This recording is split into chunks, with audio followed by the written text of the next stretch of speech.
Sebuah penelitian di tahun 2015 menyebut Indonesia sebagai negara kedua penghasil Indonesia sampah darurat plastik. sampah Ya, plastik sampah dan plastik ini kesehatan menjadi terjadi ancaman di nyata tahun bersama dari yang sebelum berulang tahun lingkungan ini. setiap tahunnya Dan bertambah bisa kita selain ketahui dari menyebabkan data berikut ini mencemari pemirsa bahwa bahwa jumlah sampah plastik Sampah, barang atau benda yang dibuang karena tidak terpakai lagi. Kita bisa menemukan sampah di mana saja, kapan saja, saat sampah menjadi barang yang diabaikan.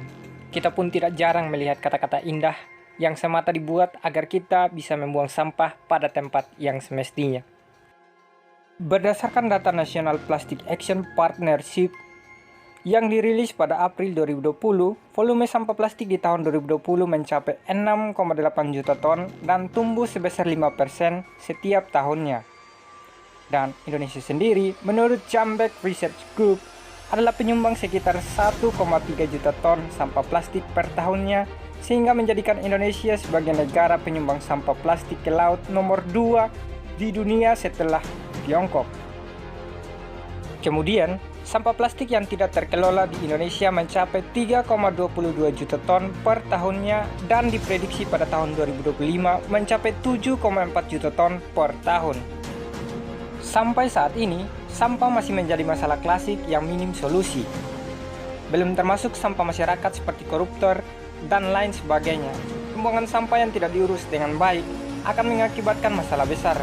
Demikian juga pembakaran sampah yang akan mengakibatkan pencemaran udara, pembuangan sampah ke sungai akan mengakibatkan pencemaran air, tersumbatnya saluran air, dan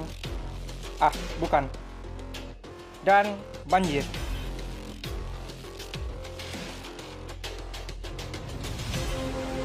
Indonesia sebenarnya sudah tidak asing lagi dengan permasalahan klasik ini. Ironisnya, hingga kini sampah masih menjadi masalah klasik yang tak kunjung mendapatkan solusi yang tepat. Padahal, pemerintah sendiri sudah mematok target bahwa Indonesia bebas sampah pada 2025. Target bebas sampah 2025 itu sebenarnya dasarnya adalah di Peraturan Presiden nomor 67 tahun 2017 tentang Rencana Strategis Nasional Jakstranas, Kebijakan Strategis Nasional Pengelolaan Sampah Rumah Tangga dan Sampah Sejenis Sampah Rumah Tangga. Awal 2020, pandemi melanda dunia. Banyak negara terkena dampaknya, termasuk Indonesia. Banyak hal berubah, mulai dari pendidikan, kesehatan, pariwisata, ritual keagamaan, hingga kebiasaan kita sehari-hari yang harus menggunakan masker saat keluar rumah. Ya, masker, barang wajib pada masa adaptasi kebiasaan baru akibat pandemi virus corona. Penggunaan masker menjadi satu dari 3 hal yang harus dilakukan ketika beraktivitas di luar rumah. 2 hal lainnya adalah menjaga jarak dan rajin mencuci tangan. Fungsi utama masker adalah menghalangi cairan atau partikel udara yang keluar dari pemakainya saat ia bicara, batuk, atau bersin. Masker juga membantu menghalangi droplet orang lain menempel di wajah dan mencari jalan masuk ke dalam tubuh. Dari banyak jenis masker yang ada, salah satu masker yang paling sering digunakan adalah masker medis. Masker medis adalah masker sekali pakai yang biasa dipakai oleh para tenaga kesehatan selama tindakan pembedahan atau selama perawatan untuk menahan bakteri yang terkandung dalam percikan cairan dan aerosol dari hidung dan mulut penggunanya.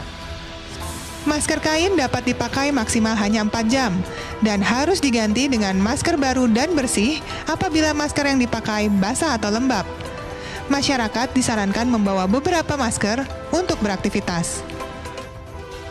Salah satu permasalahan yang kemudian muncul adalah limbah masker medis. Sebuah organisasi non-profit di bidang konservasi kelautan, Oceans Asia, merilis laporan tahunan yang memperkirakan 1,56 miliar masker bekas pakai mengotori laut pada 2020. Laporan yang juga dilansir pada 2020 itu menyebutkan bahwa gunungan sampah masker itu diperkirakan menyumbang 4.680 sampai 6.240 ton sampah plastik di laut. Hal itu terjadi karena masker yang pada umumnya terbuat dari polipropilena dengan mudah terurai menjadi mikroplastik. Masker-masker bekas pakai itu diperkirakan butuh waktu 450 tahun untuk terurai di laut. Limbah masker yang menggunung tidak terlepas dari efek pandemi COVID-19 yang mendongkrak jumlah produksi masker di seluruh dunia. Dinas Lingkungan Hidup Provinsi DKI Jakarta telah menangani sebanyak 1.538 kg limbah masker sekali pakai dari rumah tangga selama masa pandemi COVID-19. Data limbah infeksius tersebut terhitung dari bulan April hingga akhir Desember 2020. Dinas Lingkungan Hidup DKI Jakarta bekerja sama dengan pihak pengolahan limbah B3 berizin untuk pemusnahannya. Sedangkan sampah medis dari seluruh fasilitas pelayanan kesehatan di Jakarta yang diawasi pihaknya mencapai 5.607 ton selama pandemi ini. Jumlah tersebut dikumpulkan dari rumah sakit yang melayani maupun yang tidak melayani pasien COVID-19. Pada Februari 2021, Subbidang Penanganan Limbah Medis Satgas COVID-19 membuat laporan mengenai limbah masker yang mencemari Teluk Jakarta. Pada awal pandemi, di bulan Maret dan April 2020, Satgas COVID-19 mencatat total 4,1 kg sampah masker medis ditemukan di kawasan Muara Cilincing. Sedangkan di Muara Marunda, dalam periode yang sama ditemukan total 8,57 kg masker bekas pakai. Tak hanya itu, Satgas COVID-19 juga mencatat ada banyak limbah alat pelindung diri yang ditemukan. Kesadaran warga untuk memisahkan sampah medis dan non-medis masih rendah, seperti yang terlihat di TPS Punakawan, Desa Jatinom, Kabupaten Blitar. Setiap hari ada ratusan masker medis bekas pakai yang berada di tumpukan sampah. Limbah masker medis dibuang begitu saja tanpa dipisahkan atau dihancurkan, sehingga selain mencemari lingkungan, juga membahayakan petugas kebersihan karena berpotensi membawa virus menular. Lalu, bagaimana pengolahan sampah masker medis? Apakah dibuang begitu saja bersamaan dengan sampah lainnya? Atau adakah cara lain untuk membuang atau mengolah sampah masker medis?